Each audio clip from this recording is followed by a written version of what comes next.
ખાસ કરીને વાત કરીએ તો મિડલ ક્લાસને ઇન્કમ ટેક્સમાં મોટી રાહત આપવામાં આવી છે. નવા દરો પર રેવન્યુ સેક્રેટરી સંજય મલ્હોત્રા સાથે અમારા સંવાદદાતા આલોક પ્રિયદર્શીએ એક્સક્લુઝિવ વાતચીત કરી હતી. આવો સાંભળીએ.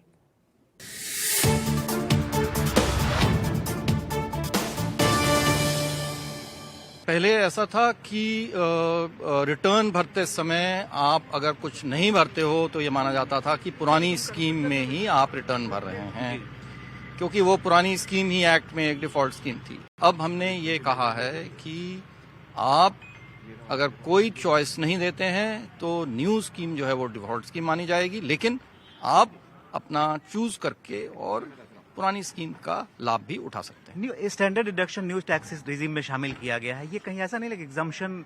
ये एग्जाम्पशन नहीं है, क्योंकि देखिए ये एक खर्च जो है, एक व्यय किसी एक कर्मचारी को, जो चाहे सरकारी नौकरी में हो गैर सरकारी नौकरी में हो, उसको भी अपना एक व्यय करना होता है. तो जो व्यय हैं जनरली जो बिजनेसेस हैं उनके जो ग्रॉस रिसीट्स होते हैं उससे हम सब्ट्रैक्ट करते हैं, लेकिन यहाँ पे हमने उनको कोई सब्ट्रैक्शन या कोई इसका बेनिफिट, उसका खर्चे का व्यय का बेनिफिट उनको नहीं दिया हुआ था पहले न्यू रिजीम में, जो कि हम वापस से अब यहाँ पे इंट्रोड्यूस कर रहे हैं. हायर अर्निंग लोगों के लिए भी आपने टैक्स रेट घटाया है.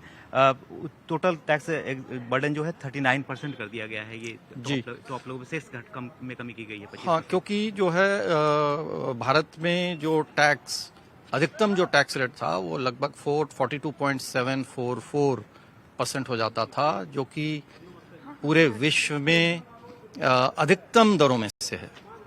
इसीलिए उसको ध्यान में रखते हुए, वैसे भी ये एक टेम्परेरी मेजर था, उसको जो है इसलिए कम किया गया है ताकि ये 40% से कम 39% पर इसको लाए.